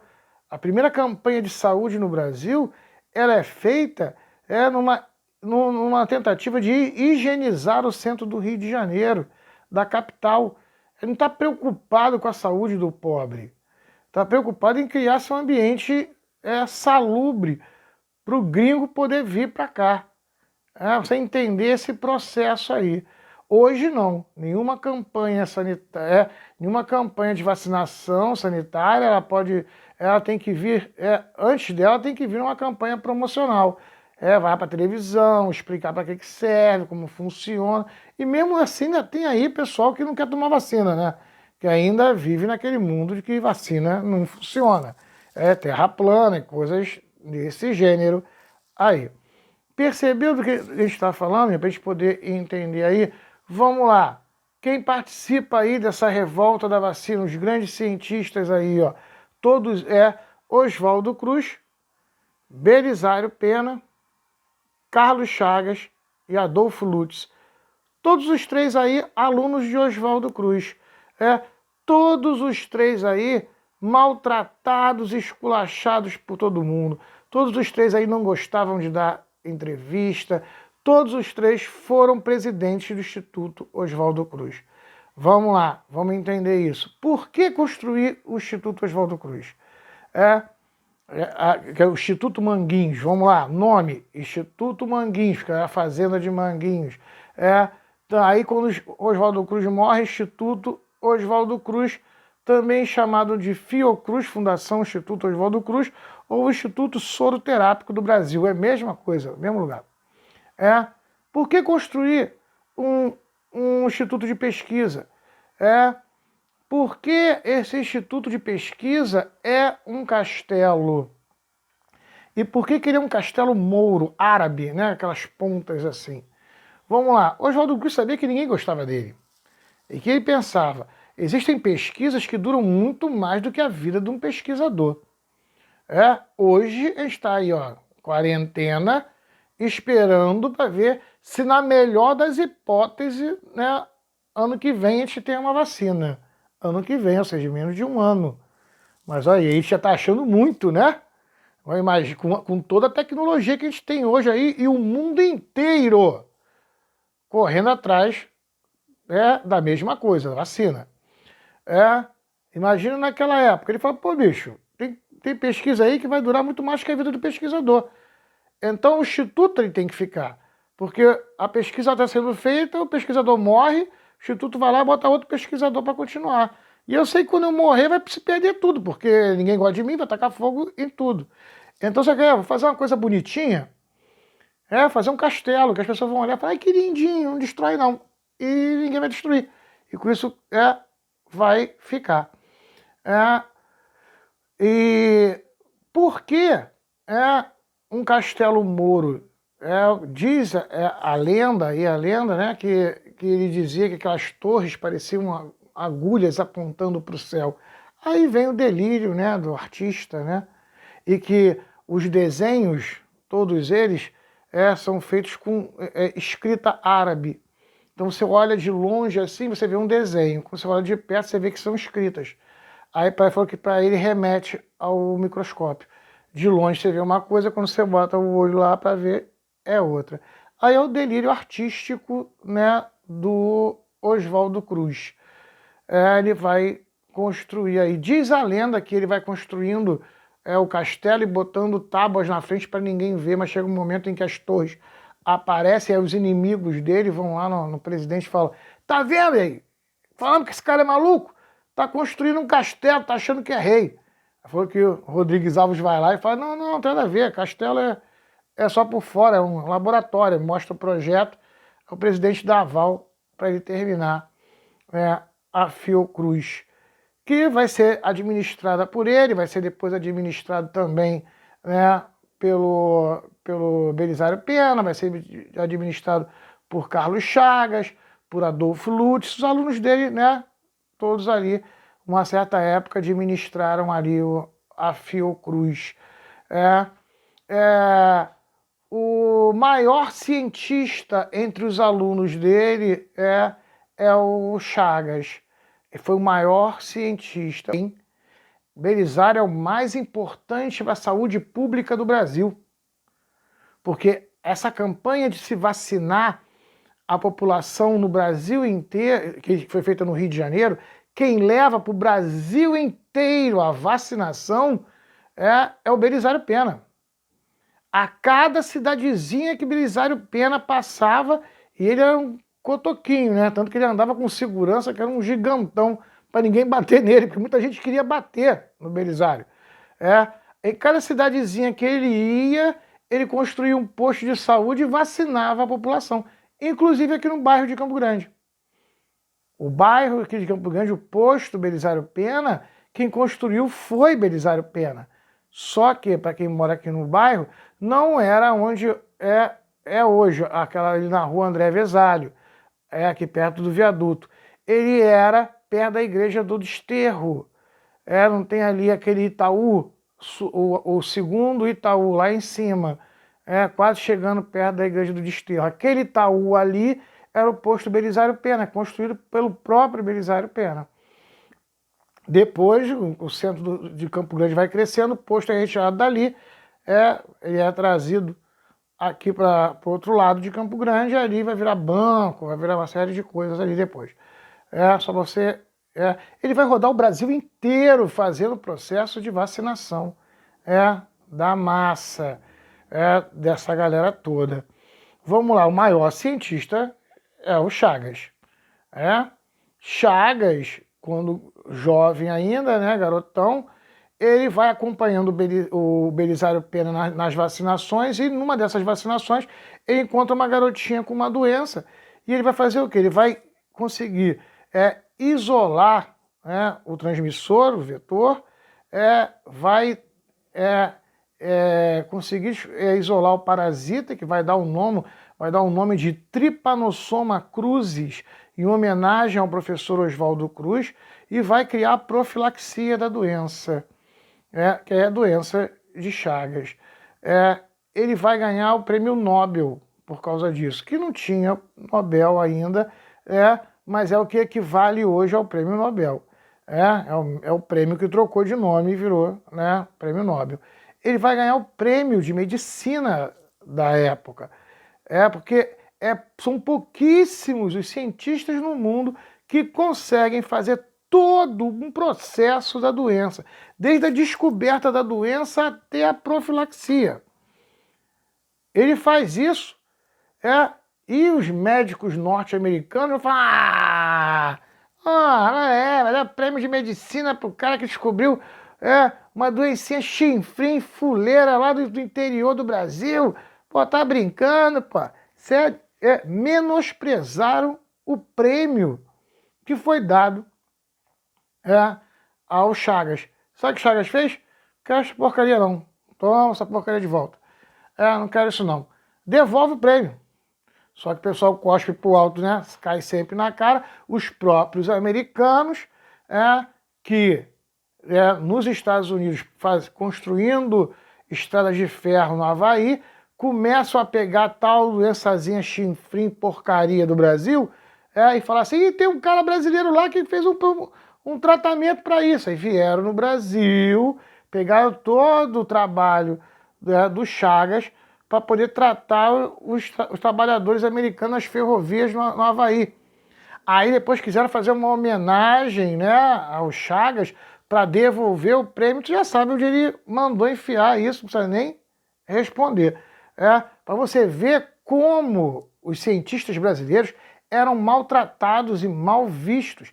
Tem um caso da construção de uma ferrovia aqui na Amazônia, que os trabalhadores estavam ficando doentes, de febre amarela e pegando doenças lá, e o Oswaldo Cruz, ele sai aqui do Rio de Janeiro e vai para lá, para poder tratar os trabalhadores da construção da estrada de ferro. E leva todo o processo, com remédio, todo o processo de profilaxia. O médico da empresa norte-americana que estava lá cuidando dos trabalhadores, vê Oswaldo Cruz chegar e tratar a galera e o negócio funcionar. Ele mostrou o trabalho dele. Aí o médico olhou e falou, qual é esse cara, desse fim do mundo aqui? Esse tal de Oswaldo Cruz, esse Zé Mané aí, trabalhozão desse bonito aí que ninguém sabe que existe. Sabe o que eu vou fazer? Vou roubar, vou pegar todo o trabalho do Oswaldo Cruz, vou botar meu nome e vou lançar nos Estados Unidos, dizendo que é meu, e eu vou ficar super famoso. E o cara fez isso. Só que o cara não sabia que o Oswaldo Cruz era conhecido no mundo inteiro. Não pelos Estados Unidos, pela França. Ele era aluno de Pasteur. Então, quando ele foi apresentar, uma comitiva lá, apresentar o trabalho dele, né, de profilaxia, que as pessoas olharam, os médicos, outros médicos, e falaram assim, isso é do Oswaldo Cruz, cara, você roubou. Foi tão ridículo, que ele perdeu o direito de clinicar dele. Ele perdeu o direito de ser médico, por ter tentado roubar o trabalho do Oswaldo Cruz, para você perceber a que nível chegou a coisa. Para a gente fechar aqui, o último, que é o Adolfo Lutz. Adolfo Lutz sai do Rio de Janeiro, vai para São Paulo construir o Instituto Adolfo Lutz, bem parecido com o Instituto Oswaldo Cruz, Instituto sobre de vacina soroterápico. Primeiro trabalho do Instituto Adolfo Lutz, um surto de tuberculose na cidade de Santos. O prefeito de Santos contrata o Instituto Adolfo Lutz para poder analisar o surto de tuberculose. Ele vai para lá e descobre que está relacionado com leite de vaca. As pessoas estavam tomando o leite de vaca tuberculosa porque vendia... quem conhece aí, tem parente em roça, sabe o que eu estou falando. Passava aquele cara todo dia de manhã na carroça com aquele galãozão, batendo sino, bem, bem, bem, vendendo leite leite fresquinho, tirado da vaca, né? Só que aquele leite ali, ele não sofreu a fervura, o processo de pasteurização do Pasteur, para matar todos os micróbios. O cara pega aquele leite ali, ó, uau, toma, acaba de tomar e entra o vírus da tuberculose. A tuberculose bovina sofre mutação, vira tuberculose humana. Ele descobriu isso. Todo mundo riu da cara do Lutz, falou, você é um retardado, ele está perdendo tempo com o cara, como é que leite vai trazer tuberculose? A gente tem que trazer um cientista de verdade, porque esse porcaria aí não sabe nada de ciência. Vamos trazer alguém que sabe a ciência de verdade, vamos trazer o Pasteur. Foram na França trazer o Pasteur. Gente, Pasteur era professor do Oswaldo Cruz. Oswaldo Cruz, professor do Lutz. Quando o Pasteur chegou aqui, deu de cara com o Lutz, falou, fala aí, Lutz, beleza? Ele falou, beleza. E aí, por que me trazendo? O que está acontecendo aqui? Ele falou, bicho, é o leite, tuberculose de vaca. Eu já descobri, mas ninguém acredita. Caraca, quando o Pasteur soube disso, deu um esculacho, falou, vocês são um povo de lixo, vamos falar outra coisa, né?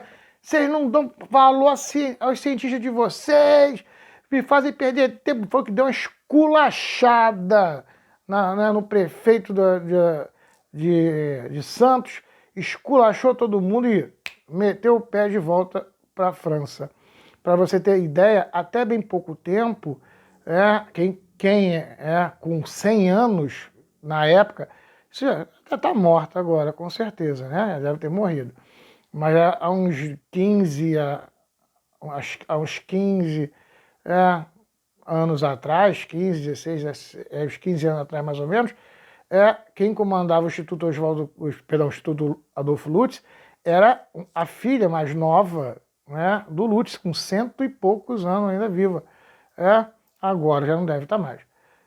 Eu pesquisei na época, né, e até aquela data, até 15 anos atrás, enquanto estava na família ainda, né, Lutz, o controle, o Instituto Adolfo Lutz trabalhava para qualquer lugar do Brasil, menos para Santos. Você viu o ranço que tinha sido criado de ser menosprezado pela elite, pela política brasileira, pelos jornais e por isso tudo. Tanto eles não gostavam de dar entrevista, eles não falavam muito. Tranquilo até aí, gente? Fomos. Só para a gente fechar aqui, em 1920, é criado o Departamento Nacional de Saúde Pública pelo Chagas. Aí sim você tem um projeto de saúde pública no Brasil. Foi aquela saúde sanitarista campanhista, né?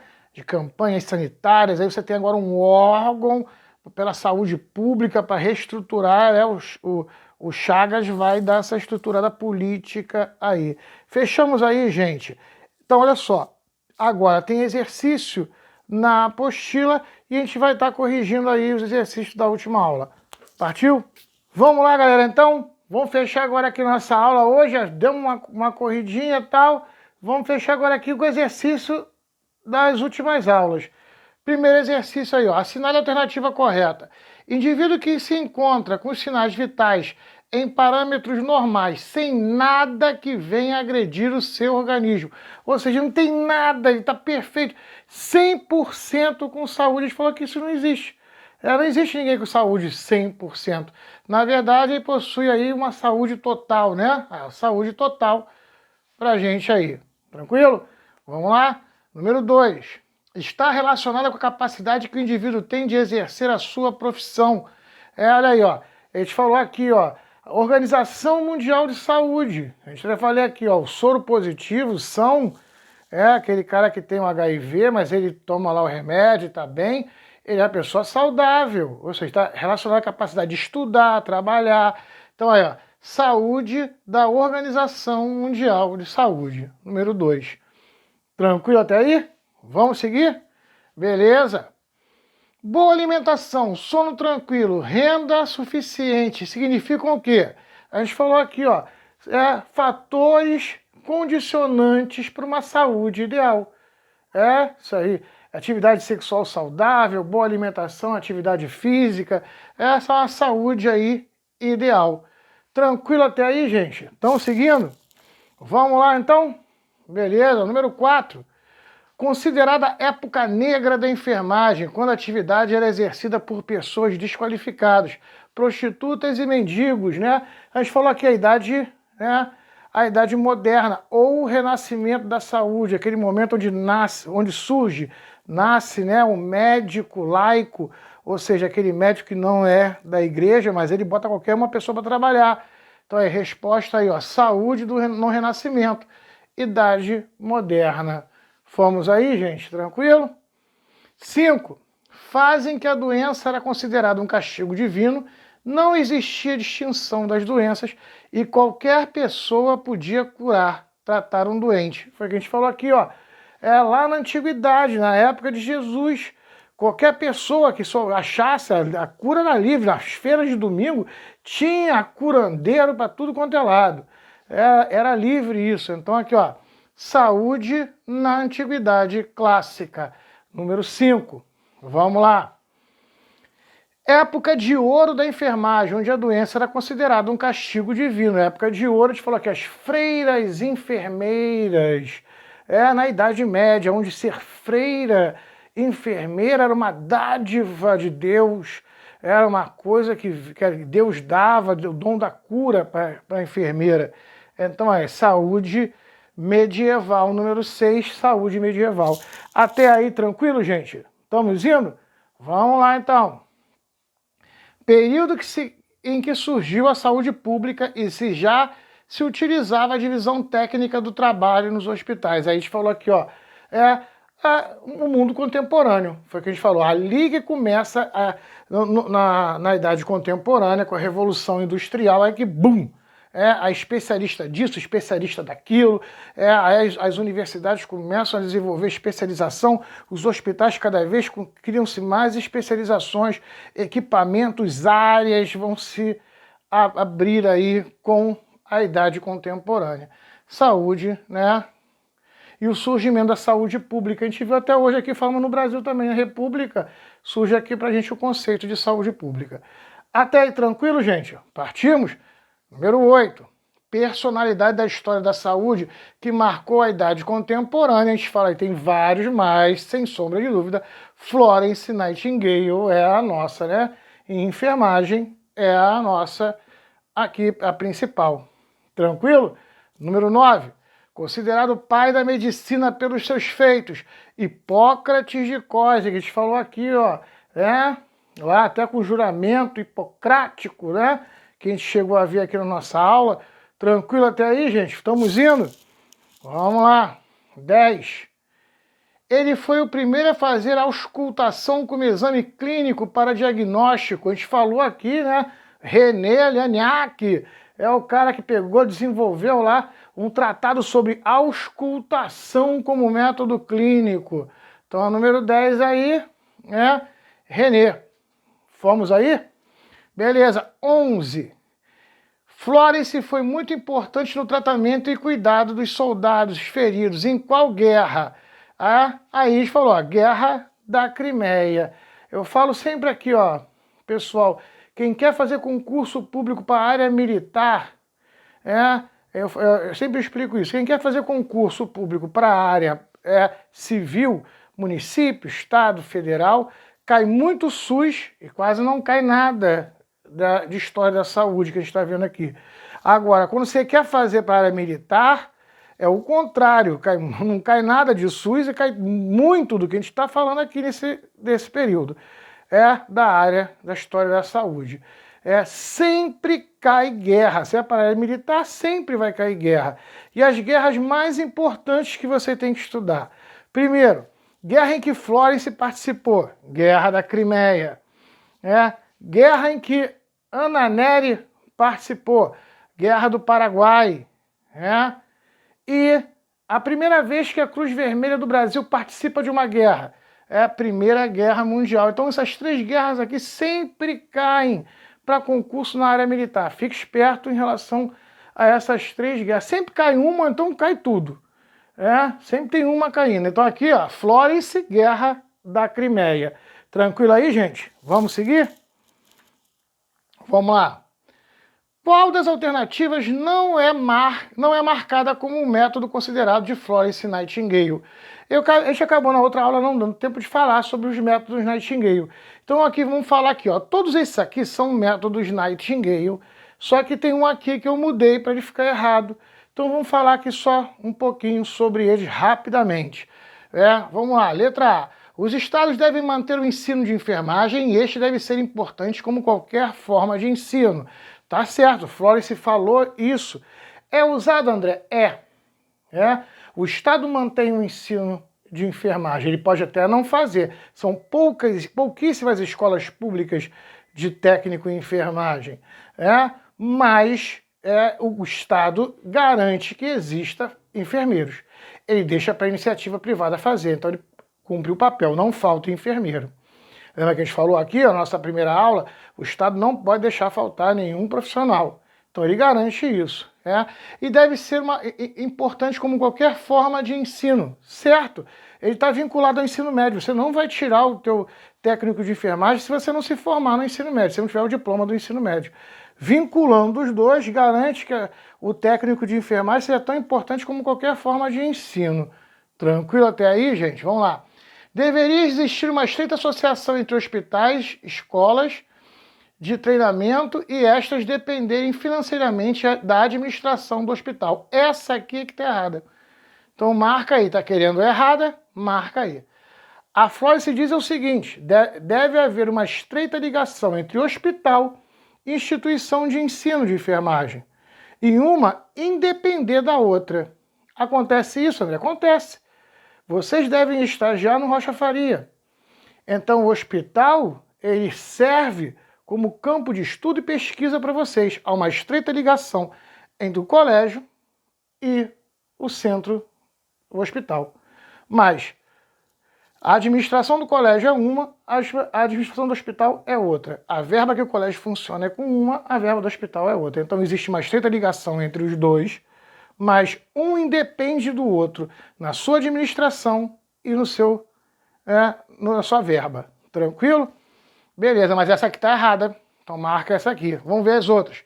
O ensino de enfermagem deve ser feito por profissionais da área, enfermeiros profissionais, e não por qualquer pessoa não envolvida com a enfermagem. Ela falou isso? Falou. Usamos isso? Mais ou menos. Hoje modificou. Quando Florence fez isso, o ensino de enfermagem é desse tamanho. Hoje vocês estudam isso. Então, o conteúdo de enfermagem realmente é ministrado por enfermeiros. Agora, ensino de SUS, História da Saúde, professor que pega aí Direito e História, professor de História está dando, Anatomia, professor de Educação Física, Microbiologia, uma bióloga vai dar aula para vocês. Então estão percebendo aí, Português instrumental, um professor de português. Estão percebendo? Agora, essas matérias que são ferramentais, são instrumentais para vocês trabalharem, elas são dadas por profissionais das áreas delas. Agora, o conteúdo de enfermagem é dado por enfermeiros. Então, hoje a gente ainda usa, bem dizer, o que Florence disse. E a última, deveria ser oferecida aos estudantes durante todo o período de treinamento, residência e um ambiente confortável. Não sei se vivo aqui, não sei, não tem aí na apostila não. Só errado aqui. Quem dera que isso fosse... Florence falou, mas quem dera que dessem, né? Esse aqui, né? Ela falou, mas não acontece. Fechamos aqui, então, os métodos Nightingale. Beleza. Vamos agora aqui para outra questão. Foi santificado na Idade Média por seu tratamento realizado com os doentes. Aí, Francisco de Assis, ou São Francisco de Assis. Gente, tranquilo até aí? Fechamos o nosso conteúdo, gente. Beleza? Então, vimos a matéria já de hoje, a saúde no Brasil. Corrigimos aqui o questionário, da última aula. O que acontece? Semana que vem, estamos fechando aí a nossa matéria, e estaremos corrigindo o exercício da matéria de hoje, e já vendo o último conteúdo para a gente poder fazer a prova. Gente, tudo de bom, espero que vocês estejam com saúde, a família de vocês também esteja com saúde. Semana que vem estamos juntos de novo. Falou? Fui!